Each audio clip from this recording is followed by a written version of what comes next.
Hi, this is Mr. Y. So this is a game also from the Britton Acres Chess Championship for 2014. This was between AJ and Zach. AJ had the white pieces, Zach had the black pieces. AJ started off with e4, e5, knight f3, d6. Zach played the Philidor defense, which was popular in the late 1800s. It sort of lost popularity after Morphy repeatedly dismantled it. His usual response here was d4, but AJ played the perfectly reasonable move of bishop c4, which wins most of the time. And then we have f6. Now this is a bad move. You don't want to touch this pawn unless you have a very good reason, and I don't see a really good reason here. That just, I suppose the thought is that it's under attack, so he needs to move it. But that's not, the more important thing is that the square is under attack. And if AJ can get something onto this diagonal, say her queen, then things look pretty grim. So you want to make sure to keep this pawn back unless you have a really good reason. Moving it one square forward is almost always bad. Sometimes there's good reasons to push it 2 squares forward, but this isn't one of those situations. At least I don't think it is. No, I don't see any point to that. Anyway, okay. So moving your f-pawn here, it was not ideal, and AJ just castles, continuing her development. Also potentially putting more pressure on this f-square with the rook. I know there's a lot of pieces in the way, but these pieces can go away awfully quickly. You'd be surprised. Bishop g4. And so Zach comes out and pins the knight, keeping it from moving off the file and just keeping it from moving in general. D3, that's fine. Opens up this diagonal for the dark squared bishop. F5. Now we've moved the f pawn a second time, and that's just weakening. So AJ goes ahead and takes it. Yeah, it's fine. Zach should have taken back, but he forgets his bishops can move backwards, so he just leaves the pawn there. He plays h6. And I honestly don't know why. I suppose he's trying to take this square away from the dark squared bishop. Yeah,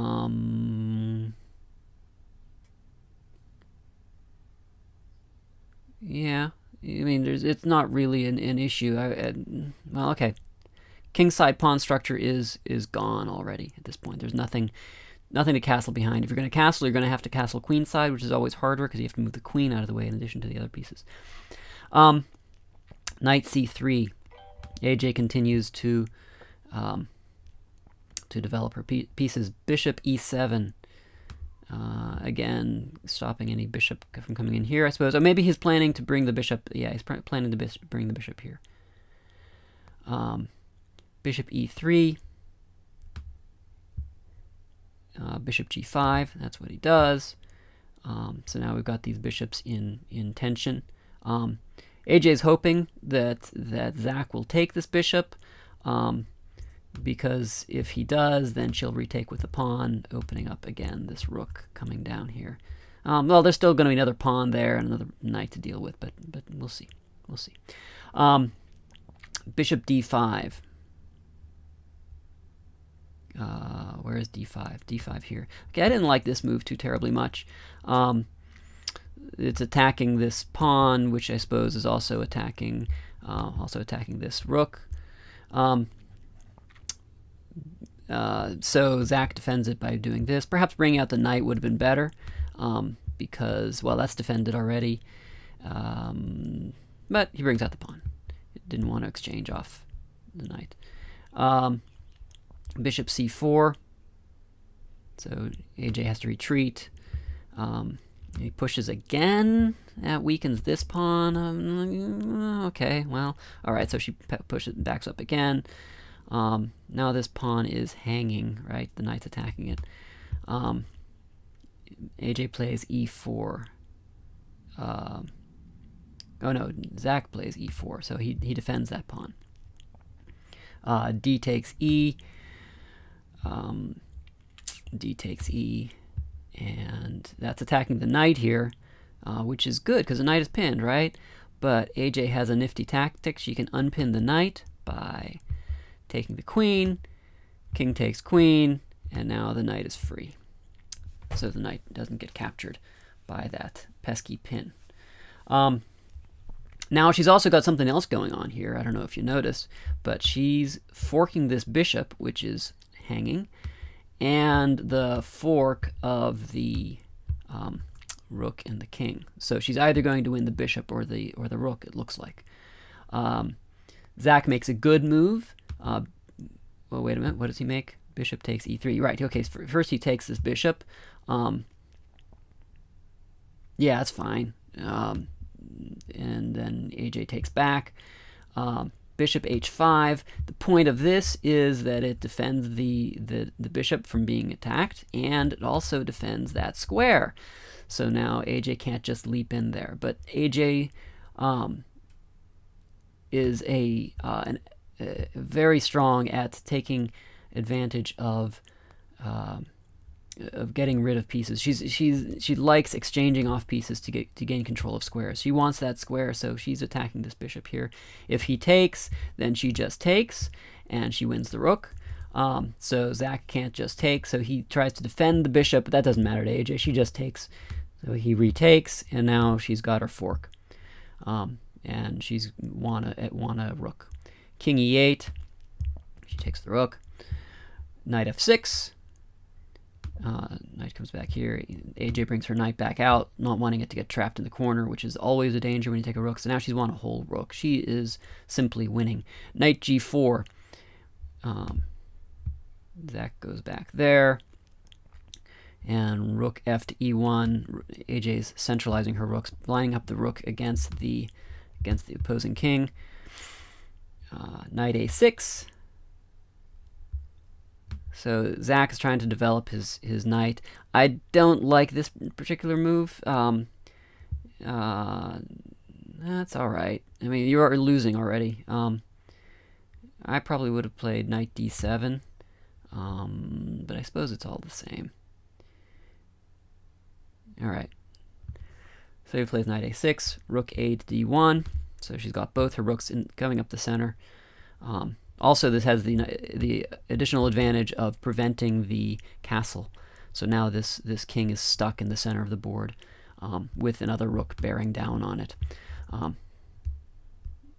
So AJ has the material advantage and the positional advantage here. Knight b4. So Zach brings his knight here, forking these two pawns. And if he gets to this pawn, then he's also attacking this rook. So AJ takes a free pawn, and Zach takes the pawn that attacks the rook. So AJ protects the rook and attacks the knight. Now Zach tries something. Rather than defending the knight, the best move here would have simply been to retreat the knight, get it out of the way.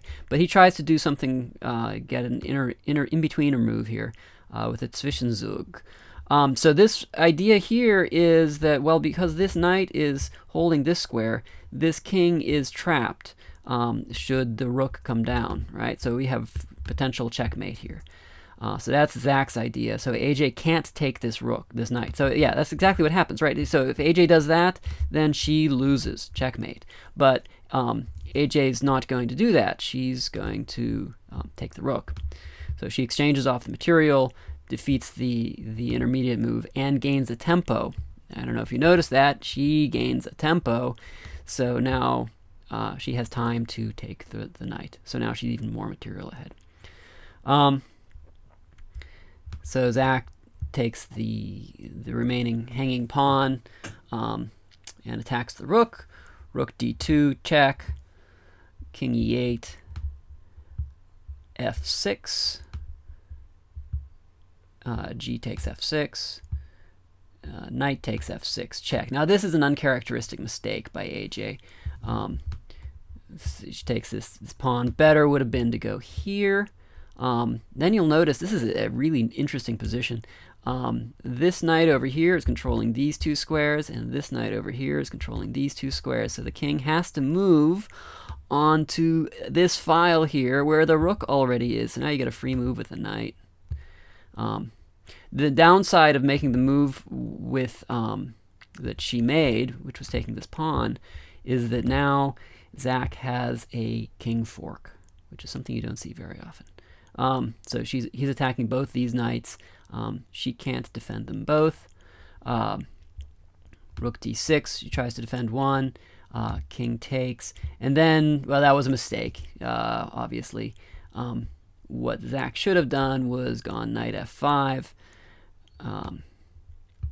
attacking the rook, making the rook move before you take one of the knights. So then the rook maybe goes to d7, check, and then king takes f6. Here we go. Right, so that wins the knight. And then AJ doesn't have a reply. As it was, by being greedy, Zach went ahead and took this and then lost the other knight, because now AJ has a double attack. So you got to be a little more careful when you're executing your threats. So Zach has to move king f5. You could go a number of places, but that's where he chose to go. AJ takes the knight with check. King e5, attacking the rook. Rook takes h6, preparing the files for the h and g pawns to march up to victory. c5. Okay, Zach is trying to promote his pawns. g4, king f4, decent move, attacking the pawn and the knight. And AJ goes to king f2, supporting the knight because the knight is supporting the pawn. So now that's okay. So we have b5. Better would have been, oh, actually it's not better. I take it back. Okay, b5 is the way to go. Well, what does the computer say is best? The computer says it's losing no matter what you do. Yeah, retreating the king is probably the way to go. But in an effort to maybe try to stop the pawns, there's nothing to be done here. AJ is going to promote all her pawn. So we have b5, and then h4. I like this move a lot because you'll notice that this square is protected by the knight. This square is protected by the rook. The king can't get through to stop the pawn once the pawn gets past here. So all AJ needs to do is get this square going here. Let's see, do I have another color? No. There we go, green. She has to protect that square. So she brings this pawn up here, which now means that this pawn has a, let's make it red. Make it a red carpet going all the way to the queening square. Nothing can stop it because the king can't get past here. What's also interesting is that this king now can't get to the rook with the pawn here. You'll notice that the rook has, let's get rid of these squares here. Just focus on the ones. The rook is controlling these squares, and the pawn, which is supported by the rook, is controlling this square. So now the king can't even get to the rook. There is no squares adjacent to the rook for the king to stand on. So this rook is completely safe. The pawn is completely safe. And now this pawn is also going to be safe going as it goes up. So there is really simply no stopping it. So I really like this move here, which protects this square from several different angles. So we have a5. I'm trying to bring a phalanx of pawns. g5, the pawn's going to march. b4. Actually, I didn't like that. At this point, you really do need to do c4. Always bring your candidate pawn as far forward as you can. And then bring the supporting pawns. The idea being that if you can have, well, let's say she does, oh, I don't know what she's going to do. Something else. So she does that. Then you bring this pawn forward, and now you're going to be able to bring this pawn to here, and it's supported by this pawn. And that's going to allow you to maybe get a passed pawn. Well, except that now you're going to drop that pawn. Yeah, well, it doesn't really matter. So we've got the b4 pawn push. We get g6, a4, g7, a3, b takes a. Yeah, it's fine, I suppose. B takes a, b takes a. Then we have the queen. And c4. Rook f6, check. King goes over there. Queen e8, check. I think she missed a mate in 1 here.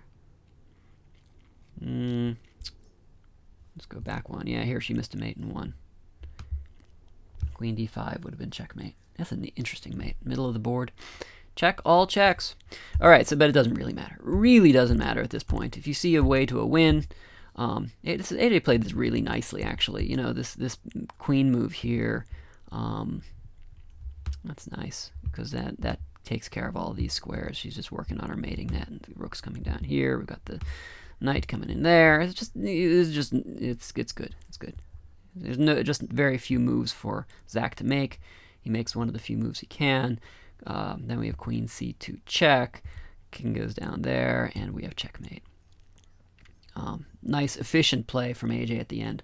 Actually, efficient play from AJ the whole way through. Let's go through it one more time real quick.